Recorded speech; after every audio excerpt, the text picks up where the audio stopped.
Sniegbaltīte. Reiz baltā ziemas dienā kāda karaliene, sēdēdama pie loga, izšuva. Te viņai nejauši pirkstā iedūrās adata. Ieraugot asinis, karalienei ienāca prātā vēlēšanās. Kaut man būtu meitiņa, tik balta kā sniegs un sārtiem vaidziņiem kā asinis. Pēc gada karalienes vēlēšanās piepildījās. Viņa kļuva par māti, mīļai meitenītei, kuru nosauca par Sniegbaltīti. Tomēr prieki bija īsi, jo karaliene drīz nomira. Pēc kāda laika karalis apņēma citu sievu. Tā bija tikpat skaista, cik lepna un iedomīga. Karalienei piederēja burvju spogulis, kuram viņa nemitīgi prasīja: Spogulīt, burvju spogulīt, kura ir visskaistākā šajā karaļvalstī? Uz to spogulis katru reizi atbildēja: Jūs, manu karalieni, esat visskaistākā šajā zemē. Gāja gadi, Sniegbaltīte pieauga un kļuva jo dienas, jo skaistāka. Meitene bija maiga un labsirdīga, tomēr pamāte viņu neiemīlēja. Un tad kādu dienu burvju spogulis, atbildot karalienei, izteicās šādi: Kundze, visskaistākā tagad ir Sniegbaltīte. Karaliene teju krita nemaņā un kļuva bāla aiz dusmām. Viņa negribēja ticēt tam, ko spogulis sacīja. Uz karstām pēdām viņa lika atsaukt mednieku un pavēlēja aizvest Sniegbaltītu uz mežu un nonāvēt. Par pierādījumu, ka esi izpildījis pavēli, atnes man viņas sirdi. Mednieks uzaicināja meiteni pastaigā uz mežu, bet jo ilgāk viņi tērzēja, jo grūtāk viņam šķita meiteni nogalēt. Medniekam kļuva princesītes žēl, un viņš meiteni atlaida, piekodinādams. Paslēpies mežā un nekad vairs nerādies pilī. Mednieks nomedīja jaunu stirniņu un aiznesa karalienei tās sirdi. Nospriedusi, ka pameita ir beigta, valdniece kļuva varien apmierināta. Sniegbaltīte klīda pa mežu, meklēdama, kur patvērties.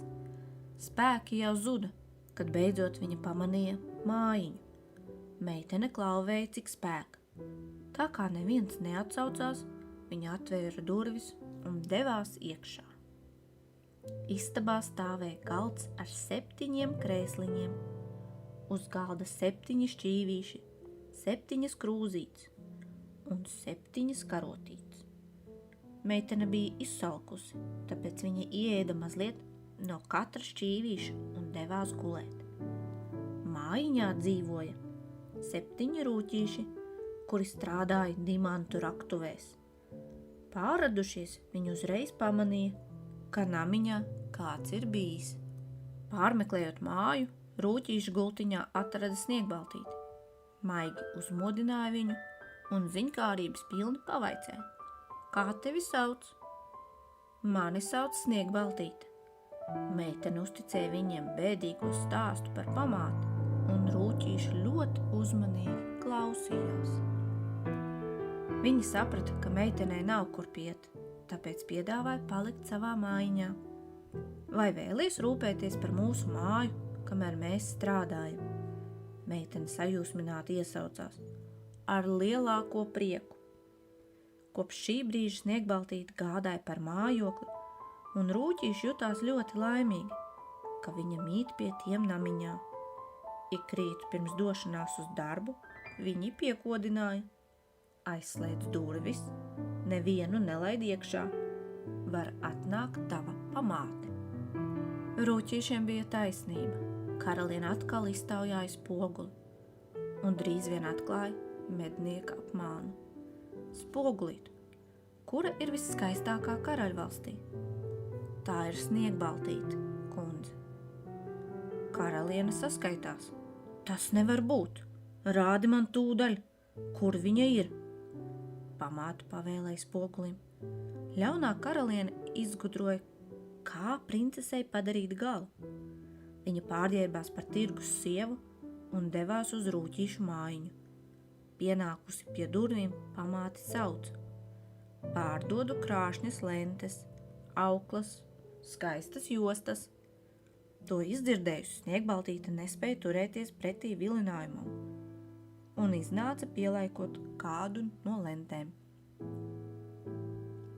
Pamāte jau laipni piedāvāja to aplikt.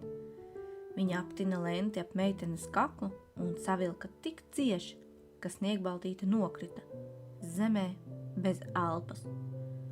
Pamāte ļaunā priekā skriešus devās uz pili. Kad rūķīši pārradās mājās, viņa atrada Sniegbaltīti guļam zemē. Viņa veikli pārgrieza lenti, kas apvija kaklu, un meitene par laimi atģidās. Tā noteikti bija tava ļaunā pamāte. Turpmāk, kad esam prom, ne ar vienu nerunā. Nākamajā dienā karaliene atkal izprašņāja spoguli. Spoguli, burvju spoguli, kura ir visskaistākā karaļvalstī? Jūs esat glīta, manu karalieni, bet vēl daļāk ir Sniegbaltīte, spogulis atbildēja. To padzirdējusi, karaliene saniknojās un sāka prātot, ko iesākt. Nākamajā dienā pārģērbsies par ubadzi, viņa devās uz rūķīšu mājiņu un pieklāvēja pie durvīm. Ko jūs vēlaties? Atsaucās Sniegbaltīte, pavērusies pa logu. Pārdodu ķemmes vai gribu apskatīt? Šoreiz meitene atminējās rūķīšu brīdinājumu, tāpēc laipni atteica, ka ķemmi viņai nevajag. Palūko, viltus pārdevēja neatlaidās. Tik daļiem matiem kā tavējiem noderētu skaista ķemme. Visbeidzot Sniegbaltīte ļāvās pierunāties un izgāja apskatīt ķemmes. Tiklīdz meitene iznāca ārā no mājiņas, pamāte iesprauda viņai matos saindētu ķemmi, un Sniegbaltīte nokrita zemē, kā beigta. Pamāte pati veikli aizskrēja. Kad pārnāca rūķīši un ieraudzīja meiteni, guļam bez samaņas, vecākais iesaucās. Ko gan tagad nodarījusi šī ļaunā sieva?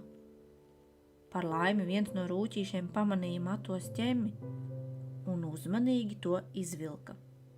Meitene atvēra acis un mazliet apmulsusi izstāstīja rūķīšiem visu notikušo. Šķiet, ka pamāte tik viegli mierā neliksies. Viņa skumji noteica. Tiklīdz karaliene ieradās pilī, viņa atkal iztaujāja spoguli. Uzzinājusi, ka princese ir dzīva, viņa dusmu pārpilna izkliedzās. Es Sniegbaltīti dzīvu neatstāšu. Vēlreiz kļūdīties nedrīkst. Es zinu, ko iesākšu. Nākamajā rītā viņa sagatavoja saindētu ābolu, pārģērbās par zemnieci un devās uz rūķīšu mājiņu. Sniegbaltīte izdzirdēja kādu klauvējumu un piegāja pie loga. Pārdodu ābolus, raugi cik gardi, pagaršo kādu, sacīja viltus augļu pārdevēja. Es nedrīkstu neko ņemt no svešiniekiem, meitene atbildēja. Tu baidies, ka tie ir saindēti? Skat, es pati apēdīšu pusi un skaistāko pusīti atstāšu tev. Nokozdam pāri skumosu, ļaunā karaliene iedeva Sniegbaltītei saindēto ābola pusi. Tikko meitene nokoda kumosu, viņa nokrita bez dzīvības. Pārnāca rūķīši un atrada Sniegbaltīti guļam zemē. Viņi visādi izmeklējās, bet neko aizdomīgu neatrada. Šoreiz viņi nevarēja meiteni izglābt.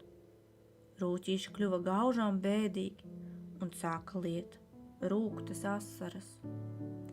Viņi uzbūvēja skaistu stikla šķirstu un ieguldījuši tajā Sniegbaltīti, aiznesa šķirstu uz meža klajumu, kur smaržoja puķis un vītaroja putniņi. Gadījās, ka šai vietai garām jāja kāds dāļš princis. Ieraudzījis Sniegbaltīti. Viņš jutās apburts no meitenes daiļuma un lūdza rūķīšiem atļauju vest Sniegbaltīti uz savu pili. Princis tik neatlaidīgi lūdzās, ka rūķīši piekrita.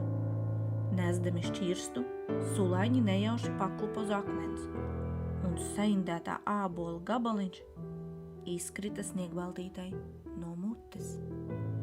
Viņa acu mirklī atvēra acis, un visiem par pārsteigumu un prieku pamodās sveika un vesela. Princis uzrunāja meiteni un aicināja doties sev līdzi uz pili. Tur viņa varētu būt drošībā. Pēc kāda laika karalis izsūtīja ielūgumus visiem kaimiņu zemju valdniekiem uz sava dēla kāzām. Sniegbaltītes pamāte arī tika ielūgta. Pirms došanās uz svinībām viņa paņēma spoguli un prasīja: Mīļais burvju spogulīt, kura ir visskaistākā? Princese, kura šodien precēsies, ir skaistāka par visām, atbildēja spogulis. Lai viņa ir nolādēta, kas gan varētu būt šī jaunā karaliene? Iesaucās ļaunā pamāte. Nokļuvusi pilī, kur notika kāzas, pamāte atpazina Sniegbaltīti un no šausmām gandrīz nokrita beigta. Viņa kā zibens aizšāvās prom un nekad vairs netika redzēta. Sniegbaltīte un princis dzīvoja ļoti laimīgi. Viņi kļuva par tautas mīlētu un apbrīnotu